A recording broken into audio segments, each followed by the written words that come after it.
नमस्कार, आप देख रहे हैं सबसे बड़ा मुद्दा। मैं हूं आपके साथ राहुल राजपूत। बीजेपी और योगी सरकार युवाओं को लुभाने में किसी भी तरह की कसर नहीं छोड़ना चाहती। यूपी में युवा ताकत क्या है, ये इस बात से समझ लीजिए कि यूपी के पिछले चुनाव को देखे तो बीएसपी ने युवा शक्ति के साथ साल 2007 में सरकार बनाई थी, तो 2012 में अखिलेश यादव को युवा वोट से यूपी की सत्ता मिली। फिर यूपी के युवा वोटर्स ने 2017 में बीजेपी का साथ दिया। जाहिर है, अब विरोधी दल जिस तरह से युवाओं को लुभाने के लिए घोषणाएं कर रहे हैं, बीजेपी भी युवा वोटर को छोड़ नहीं सकती। तो ऐसे में सवाल उठता है, सीएम के टैबलेट से विपक्ष की बीमारी बढ़ेगी। फर्स्ट टाइम वोटर्स की फर्स्ट चॉइस कौन है? धराशायी हुआ विपक्ष का युवा अरमान। सीएम का गेम चेंजर प्लान 22 में होगा कमाल। युवा मतदाता का चुनावी मुद्दा क्या है, इन्हीं के साथ सबसे बड़ा मुद्दा में अपने मेहमानों से चर्चा करेंगे, लेकिन उससे पहले एक रिपोर्ट।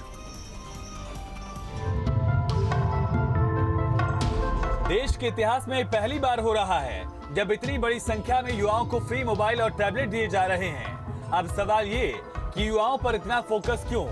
दरअसल युवा वोटर निर्णायक ही नहीं बल्कि इतना ताकतवर है कि वो जिसे चाहे उसे सत्ता के सिंहासन तक पहुंचा सकता है। इस दावे को आंकड़ों से भी समझा जा सकता है। यूपी में कुल वोटर करीब 14,74,24,000 हैं। 18 से 34 साल के वोटर्स की बात करें तो आंकड़ा 7,49,54,000 है। कुल वोटर्स के लिहाज से 18 से 34 साल के वोटर्स की हिस्सेदारी करीब 49.16% है। बच्चों की परीक्षाएं नहीं हो रही थी, उनको ग्रेडिंग नहीं तय हो पा रही थी और बहुत सारे युवा चाहते थे कि उनको कुछ अच्छी सुविधा मिले। मैं देखता था, गांव में जाता था, बच्चों से पूछता था पढ़ाई हो रही है? वे कहते थे पढ़ाई करना चाहते हैं लेकिन हमारे पास ऑनलाइन पढ़ाई के लिए कोई सुविधा नहीं है, स्मार्टफोन नहीं है, टैबलेट नहीं है। और तब सरकार ने तय किया हम प्रदेश के 1 करोड़ युवाओं को टैबलेट और स्मार्टफोन देने के साथ जुड़े। पिछली सरकार में अखिलेश यादव भी लैपटॉप बांट चुके हैं। 2022 के दंगल में यूपी के युवाओं को लुभाने के लिए ही प्रियंका गांधी वाड्रा ने इंटर पास छात्राओं को फ्री स्मार्टफोन और ग्रेजुएट बेटियों को स्कूटी देने का ऐलान किया है। साफ है, नेता समझते हैं कि किंग मेकर की भूमिका में युवा हैं। सीएम योगी आदित्यनाथ ने युवाओं को नौकरी और रोजगार देने के मामले में अपनी सरकार का रिपोर्ट कार्ड भी पेश किया। वहीं पिछली सरकारों पर जमकर बरसे भी। हम लोगों ने मात्र अभी 5 वर्ष भी नहीं हुए हैं, 4.5 लाख युवाओं को प्रदेश के अंदर सरकारी नौकरी दी है। ये 2017 के पहले जो नियुक्तियां होती थी उनमें भाई भतीजावाद होता था। उसमें कुछ जगहों पर तो ऐसा होता था, कोई नौकरी चलती, कोई नौकरी निकली और नौकरी निकलने के बाद एक खानदान के लोग, एक वंश के लोग, चाचा भी, भतीजा भी और मामा भी, अरे सभी लोग वसूली में निकल पड़ते थे।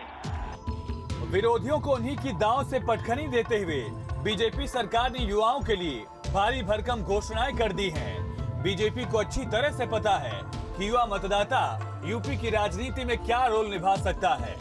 लखनऊ से अनिल यादव के साथ टीम न्यूज स्टेट।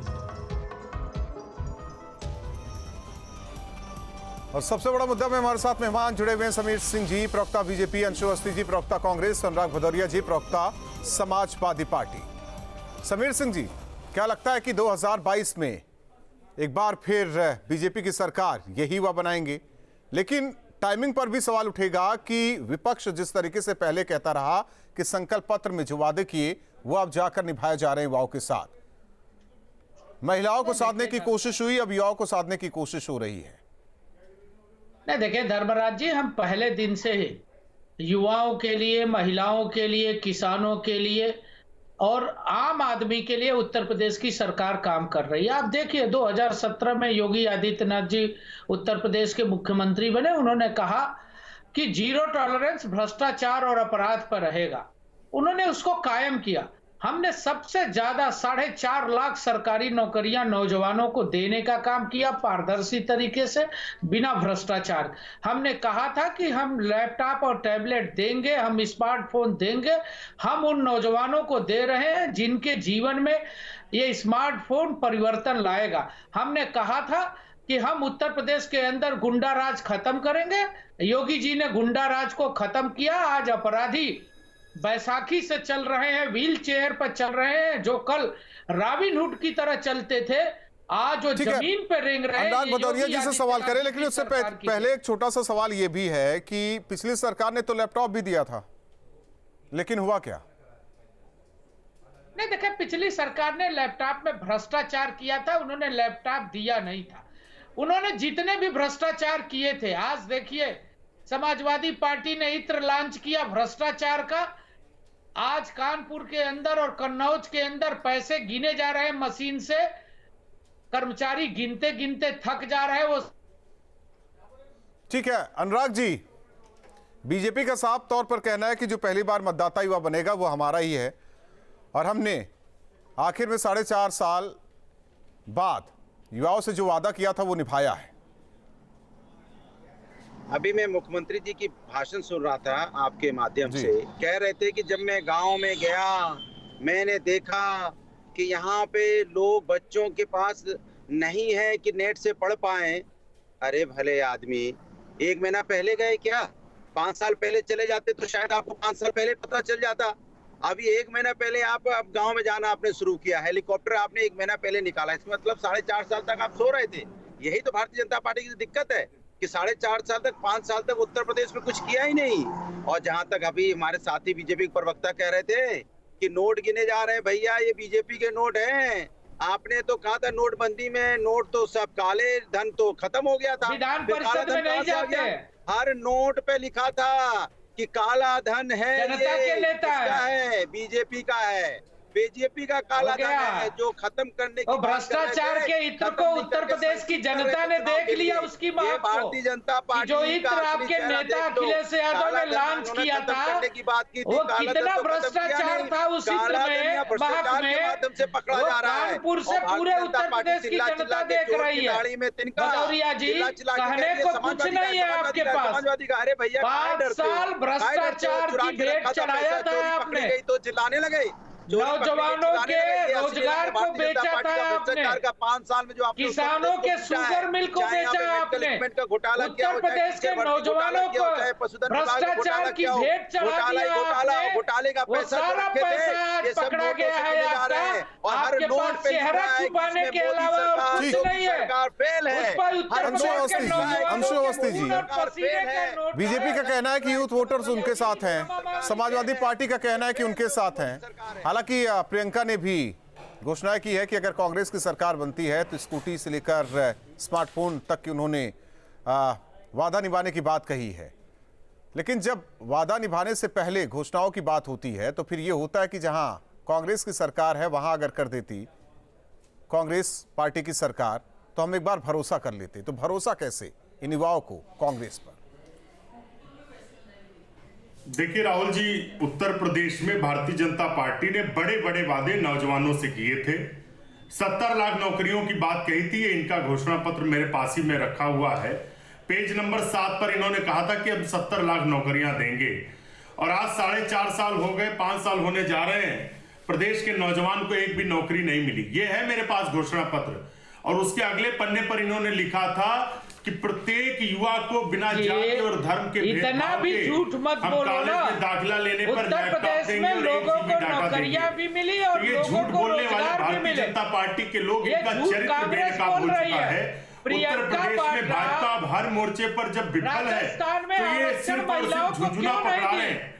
मुझे आप बताइए, क्या कुछ 2, 4, 5, 10 हजार टैबलेट देने से उत्तर प्रदेश के 7 करोड़ 54 लाख नौजवानों का भविष्य सुरक्षित हो जाएगा? में किसान समीर सिंह को शर्म आनी चाहिए। ये चैनलों पर बैठ के अपना घोषणा पत्र लेकर आना चाहिए।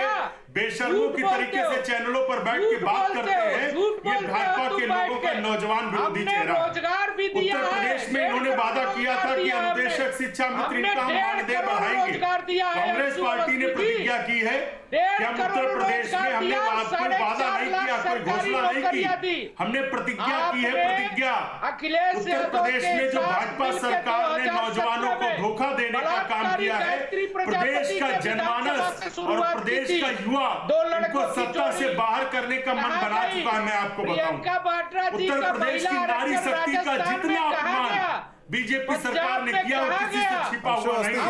चलिए, बीजेपी आउट हो गई तो इन कौन होगा?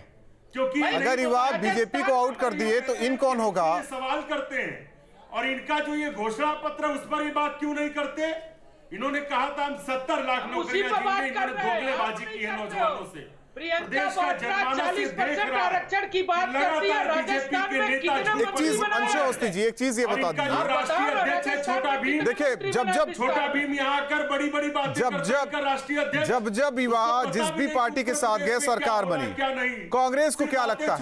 कांग्रेस को क्या लगता है अंशु अवस्थी जी? अंशु अवस्थी जी, कांग्रेस को क्या लगता है नौजवान युवा जो पहली बार वोटर बने हुए, क्या वो कांग्रेस को पसंद करेंगे? आपको लगता है?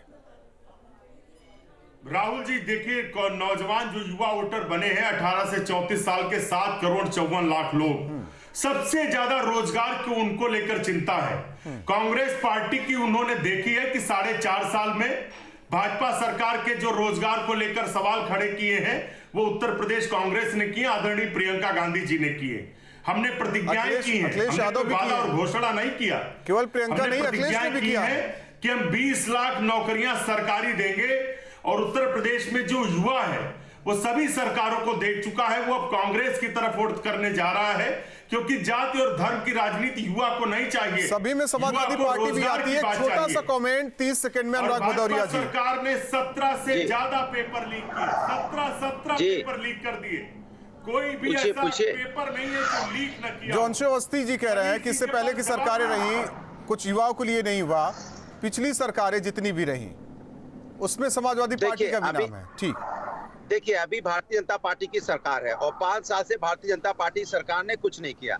साफ जाहिर है कि जब उत्तर प्रदेश के मुख्यमंत्री को एक महीना पहले पता चला है कि इंटरनेट की वजह से पढ़ाई नहीं हो पा रही, तो बता दीजिए। 5 साल अपने घर से निकले ही नहीं, जनता से मिले ही नहीं। जनता से पहले मिल लिया होता तो पता चल जाता कि बच्चों को जूते मोजे की जरूरत है, ठंड में बैग की भी जरूरत है, वो भी उन्हें नहीं मालूम है। 1100 रुपए दे दिए, अब 1100 रुपए में जूते मोजे बैग कौन खरीद लेगा जरा बता दीजिए। अब उनको लैपटॉप देने की सुध आई जब चुनाव का वक्त आ गया कि उनको पता चल गया कि उनकी हार तय है, हार के डर के मारे छटपटा रहे हैं, एक ही सा भाषण बोलते रहते हैं। ठीक है, चलिए आप तीनों मेहमानों का बहुत बहुत धन्यवाद हमारे साथ सबसे बड़ा मुद्दा में जुड़ने के लिए। जाहिर तौर पर उत्तर प्रदेश का युवा और वो वोटर्स जो पहली बार वोट करने जा रहे हैं, जब भी 2007, 2012, 2017 में जिस पार्टी के साथ रहे उसकी सरकार बनी। हालांकि 2022 में कोशिश बीजेपी की यही है कि पहले साइलेंट वोटर यानी कि आधी आबादी उन्हें अपने पाले में खींचे, क्योंकि 2014, 2017 और 2019 में ये दो तबका महत्वपूर्ण भूमिका निभाता आ रहा है और 2022 में भी बीजेपी को उम्मीद है कि युवा वोटर और साइलेंट वोटर आधी आबादी उन्हीं के साथ है और ये तमाम कोशिश की जा रही है बीजेपी की तरफ से। लेकिन दूसरी और विपक्ष का भी यही दावा है कि हमारे साथ है। ऐसे में देखने वाली बात होगी कि 2022 चुनाव के बाद ये पता चलेगा कि कितने फीसदी वोट महिलाओं के या फिर युवा वोटर के किस पार्टी को मिले। इसी के साथ सबसे बड़ा मुद्दा में आज के लिए बस इतना है।